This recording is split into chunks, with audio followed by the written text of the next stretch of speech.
Moon Men, 2022. Picture this. One man, utterly alone in the entire world, with nothing but a kangaroo for company. That's the strange, funny, and surprisingly emotional journey we're diving into today. Our story begins with a man named Yu, who's strapped into a rocket, headed for the moon. But just as his journey starts, disaster looms back on Earth. A massive asteroid called PI has suddenly changed course and is now hurtling straight toward the planet, bigger and more destructive than the one that wiped out the dinosaurs millions of years ago. To stop total annihilation, humanity comes up with a desperate plan. The very space station Yu is traveling to on the moon was secretly built for exactly this scenario. Hidden inside it are some of the most advanced weapons ever created, powerful enough to blow the asteroid apart, and then use the moon's gravity to drag the debris safely away from Earth. After 8 grueling years of non-stop work, the mission finally succeeds. With the job done, Yu and his fellow crew members are getting ready to head home. But before he leaves, Yu has one more thing on his mind. He wants to confess his feelings to his commanding officer, Jing, whom he's secretly in love with. To work up the courage, he heads to his room, slips on his headphones, plays some music, and starts writing her a heartfelt letter. Right around that same moment, a fellow astronaut named Ju comes rushing to Commander Jing with alarming news. Something has gone badly wrong with their weapons system at the worst possible time.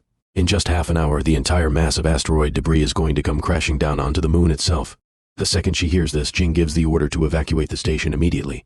Everyone sprints for their rockets as fast as they can. Everyone, that is, except Yu. Still lost in his letter writing, headphones blasting, completely deaf to the blaring emergency alarms. By the time he finally looks up and spots the first rocket lifting off, panic sets in, and he bolts toward the base at a dead sprint. He counts 6 more rockets still sitting there and feels a flicker of hope, until without warning, 5 of them fire off at once, leaving just a single rocket behind. He desperately tries to reach his crew over comms, but gets nothing back. With no other choice, he floors his rover and races for that last ship. Just when it seems like he might make it, a massive crater opens up right in his path, and his rover plunges straight into it. By the time he claws his way out, that final rocket has already launched without him, and the asteroid debris has started raining down right where he's standing. Scrambling for cover, he dives into another nearby crater, only for a chunk of falling debris to slam directly into it, knocking him out cold. When Yu finally comes to, he tells himself Earth won't have too much trouble tracking him down and sending help. But then, in one horrifying instant, a massive fragment of the asteroid slams directly into Earth, and the whole planet is devastated in a single blow. For the next 6 months, Yu keeps desperately trying to reach anyone back home, but gets nothing but silence. Eventually, he accepts the grim reality of his situation. At least he's lucky in one respect. He has more than enough food and water stored away to survive for a very long time. After taking a quiet moment to honor everyone who lost their lives, Yu makes a decision. He's going to spend whatever time he has left checking things off his personal bucket list. First on it, spending some time in Commander Jing's private quarters, except there's a problem. He has no idea what the password to her room is. His second big goal is learning to surf across the moon's dusty surface. At first he wipes out constantly, tumbling and crashing again and again, but after days of relentless practice, he finally masters it. Still no luck cracking Jing's password though, and by this point his patience has run out completely. In a fit of frustration, he simply blows the door open. Once inside, he decides to take a photograph of Jing out on a date. During their little outing, some ketchup accidentally spills right onto her picture's face, and seizing the moment, Yu leans in and kisses the photo. What he doesn't realize is that the entire team back at their new headquarters is watching his every move on camera. Mortified, everyone in the room looks away in secondhand embarrassment. Jing, watching along with them, is completely stunned. Though thanks to a spotty signal, all they can do is watch him. They can't actually talk to him. Since Yu clearly isn't in any immediate danger, Jing makes the call to cancel his rescue mission for now. That's when the chairman steps in with a new directive. Over the next 30 days, the government plans to broadcast Yu's strange new solitary life to the entire world. As it turns out, roughly 30% of Earth's landmass has sunk underwater since the asteroid strike, and life for everyone left has changed beyond recognition. The government hopes Yu's story, a man completely alone, still finding ways to keep living, will give a broken, grieving world a reason to hope again. Astronaut Ju, however, doesn't think Yu is exactly broadcast-worthy material, so Jing explains the real plan. They're going to dub over his voice entirely, making him say whatever the story needs him to say. Soon after, she goes public with a heavily fictionalized version of events, claiming Yu gave up his own seat on the rocket to save a fellow crew member. She also announces to the world that his day-to-day life on the moon will now be broadcast live. Nearly 200 days pass. One ordinary day, Yu heads into the warehouse to grab some medicine. Meanwhile, back at headquarters, they've brought in a voiceover performer named Flutist to dub Yu's dialogue, except nobody's actually given him a script to work from. This time, when Yu steps into the warehouse, something unfamiliar catches his eye. At first, in the dim light, he mistakes it for a woman and starts chatting away to it. As he gets closer, though, he realizes it's actually a large, muscular kangaroo. At that exact moment, the live broadcast kicks in, and the camera zooms straight in on the kangaroo's face. Completely unaware of what's really going on, Flutist starts improvising dialogue that matches the kangaroo's mouth movements. Jing tries frantically to cut the feed, but it's already too late. Thousands of people have seen it. Because of this embarrassing slip-up, Jing and Ju are hauled in front of the chairman. They're forced to admit that their research team had left a kangaroo, named Kong, behind at the base station during the original mission. To make matters worse, it turns out Flutist isn't even a professional voice actor at all. He's just a random social media influencer who does voiceovers for fun. After this disaster, Jing decides they'll stop trying to use words altogether, and instead simply narrate his footage like a story being told to the audience. Back on the moon, Yu, trying to coax Kong closer to him, dresses up as a female kangaroo. The moment Kong realizes he's been tricked, he starts furiously beating Yu up, sending Flutist into fits of laughter watching the footage. Jing takes full responsibility for how badly things have gone not long after. Word comes in that an actual fight is brewing between Kong and Yu aboard the ship, and everyone tunes in closely to watch it unfold. Kong ultimately overpowers him, landing a gut punch that knocks Yu out cold. Seeing him in that state, Jing tries to reach out and talk to him. When Yu finally regains consciousness and notices signal lines appearing on the communication screen, he bursts into tears of joy. Even though he still can't actually hear anyone on the other end, just knowing that people on Earth are alive fills him with relief. After patching things up with Kong, the two of them team up, hopping into the rover together to head toward a wrecked Apollo 18 module nearby, hoping to use its parts to reach the lunar station, where a working rocket is supposedly waiting that could carry them both back to Earth.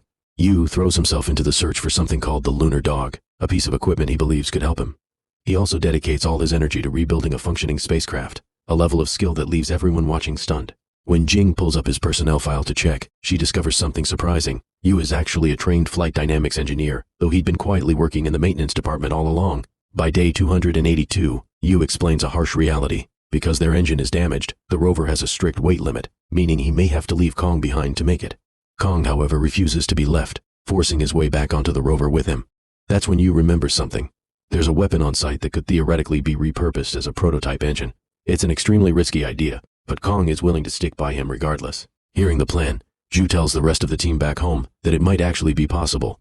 The real problem is getting it back to base before sundown, since the prototype engine runs entirely on solar power. Even though one full day on the moon equals about 14 days on Earth, everyone agrees that even driving non-stop, Yu won't make it back in time. Most people write the plan off as impossible. But just as the sun starts to dip, Yu does something unexpected. He starts driving in the opposite direction entirely. The reason is simple survival. Once the sun sets on the moon, temperatures plunge so drastically that exposure would kill him instantly. Watching this unfold, Jing realizes exactly what he's doing. He's chasing the sunlight itself, buying himself a full 41 days to complete the journey. By day 28, though, both Kong and Yu are utterly exhausted, so they tie themselves together with rope for safety. After days of relentless driving, they finally reach the engine. The moment they arrive, Kong starts repeatedly mashing a button. Thankfully, it turns out to be a harmless engine check button rather than something dangerous. Still, worried about his reckless behavior, Yu ends up separating Kong's cart and locking him safely inside it. The two then start heading back toward base. But somewhere along the way, Kong's cart accidentally detaches from the engine unit, and by the time Yu even notices, precious time has already slipped away. He knows full well that going back for Kong could cost him his window of sunlight entirely. For a moment, he makes the agonizing choice to leave Kong behind and press forward, a decision that leaves everyone watching back on Earth shocked. But only minutes later, he swings the rover around and races back for his friend. After a tense stretch of backtracking, he finally reaches Kong again, though by now, every calculation suggests they simply won't make it back to base in time. Jing orders everyone to locate the lunar dog as quickly as possible, hoping its battery reserves can help guide Yu safely home. Meanwhile, having driven non-stop for so long without any real rest, both Yu and Kong are running on fumes. As the sun begins to set once more, they're left with barely 5 hours of power. Just then, the lunar dog springs to life, but stuck in power-saving mode, it can't locate them on its own. Roughly 55 kilometers from base, their vehicle's battery finally gives out entirely, forcing Yu and Kong out into the open. Ju takes manual control of the lunar dog himself, trying to steer it toward them, but along the way, its battery dies too, and it tumbles into a massive crater, leaving everyone back on Earth crushed with disappointment. Stranded together, Yu and Kong sit beneath the stars, talking quietly, when Yu drifts off once again into memories of Jing. A little while later, snapping back to attention, he notices Kong chasing after the reflection off a piece of glass, darting back and forth. It gives him an idea. He straps a makeshift sled onto Kong's back, and suddenly all that surfing practice finally pays off. The two of them go rocketing forward at speed, right up until a massive crater appears directly in their path.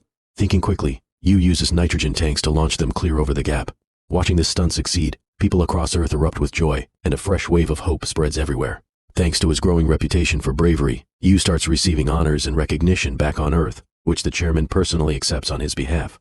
Around this time, Jing informs the chairman that communication lines are expected to be fully repaired within the next 3 months, meaning they'll finally be able to speak with Yu directly. Slowly, life is inching back toward normal, but no one realizes that a massive chunk of the PI asteroid is still out there, silently lying in wait as a looming threat. Back on the moon, Yu and Kong are playing together when Kong accidentally brushes against some exposed wiring, and suddenly Yu sees the same kind of signal flicker across his screen that he'd seen once before. This sends him spiraling. He starts to suspect maybe nobody on Earth is actually alive anymore, and that Kong had probably triggered those same signals by accident the first time too. The thought devastates him. Meanwhile, Jing throws everything she has into getting the communication systems repaired as fast as humanly possible. A few days later, Yu builds a little toy female kangaroo for Kong to keep him company, then quietly steps outside the ship, intending to end things once and for all. Having sunk into complete despair, his state becomes so dire that Jing decides to tell the entire world exactly what he's going through. She pleads with everyone watching to point their phone flashlights up toward the moon.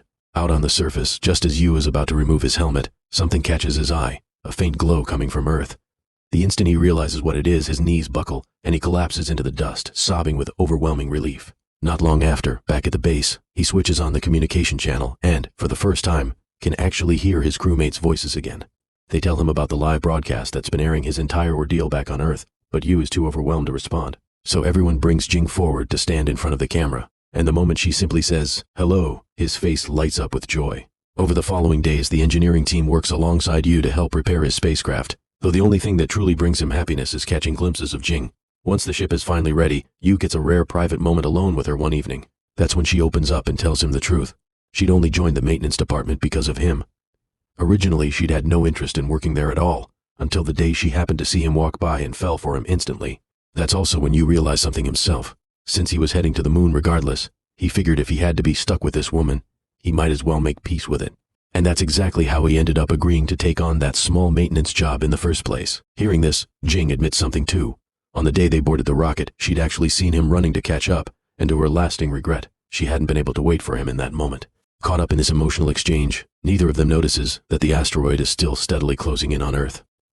The next day, Kong and Yu are fully prepared to head home, and with their team's support, they successfully launch their repaired spacecraft. After an astonishing 923 days stranded on the moon, the two of them finally dock safely at the space station, and the whole crew erupts in celebration. That's when Ju calls an emergency meeting, revealing that a massive chunk of the PI asteroid is barreling straight toward them. The chairman believes there's only one person capable of stopping it, because the engine on Yu's ship is, in effect, a weapon in its own right. That man, of course, is Yu himself. The moment she hears this, Jing rushes to the control room and cuts the live broadcast feed entirely, leaving everyone stunned by the sudden blackout. But before she even gets the chance to break the news to Yu herself, he's already figured it out. He'd overheard the whole conversation through his headphones. He now understands the brutal truth. Since the missiles have no engines of their own, he'll have to physically pilot them directly into the incoming asteroid himself, then somehow make it back to his spacecraft before they detonate. His odds of surviving this mission are razor thin, but despite everything, Yu agrees to go through with it, knowing the fate of Earth now rests entirely on his shoulders. Before heading out, he tells Jing that if he doesn't make it back, she shouldn't spend her life mourning alone. She deserves to find happiness with someone else. As soon as he confirms he's ready, the order goes out for everyone on Earth to take shelter in underground bunkers. Yu straps Kong securely into a seat so he can return home safely, but Kong refuses at first, wanting to stay by his friend's side until the very end. The moment they separate, Yu's ship is battered by a barrage of rock fragments, and after slamming into one of them, his spacecraft starts spinning violently out of control. To stabilize it, he's forced to jettison one of his compartments, which stops the spin, but also leaves his engine completely detached from the missile payload. That's when Jing reaches him with devastating news. The massive fragment of the PI asteroid is about to pass extremely close to his position, and she refuses to let him sacrifice himself under any circumstances. But Yu gently tells her that right now, all she should be thinking about is saving Earth. He turns his ship directly toward the incoming asteroid and asks her to switch the live broadcast back on.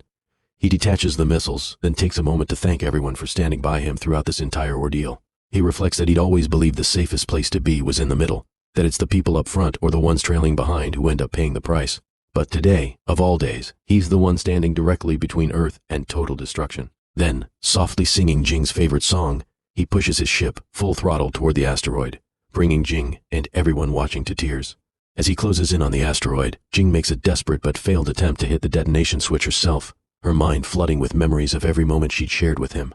But Yu gently reminds her of the responsibility now in her hands, urging her to press the button. Seconds later, an enormous explosion rips through space, shattering the asteroid into countless smaller fragments. As those pieces streak through Earth's atmosphere, they light up the sky like a shower of shooting stars, a sight witnessed by millions of people, Kong included. In the crowd below, a young boy turns to his little sister and tells her that they only get to go home today because of the Moon Man. Over the next 10 years, thanks to the tireless work of everyone involved, Earth gradually heals and rebuilds. The space program's new chairwoman, Lacey, eventually announces that humanity is preparing to return to the moon once again. Jing, too, finds herself preparing for that same journey back. The moment she sets foot on the lunar surface again, she's surrounded by echoes of the time Yu once spent there, and her eyes fill with tears of joy at the memory. Standing beside a companion, gazing back at Earth, she reflects that the debris from the asteroid that broke apart 10 years earlier now drifts endlessly around the planet like a glittering ring. A permanent, beautiful reminder of the Moon Man who once saved them all. If given the chance, would you ever want to leave Earth behind and journey into space? Let us know in the comments below. See you in the next video.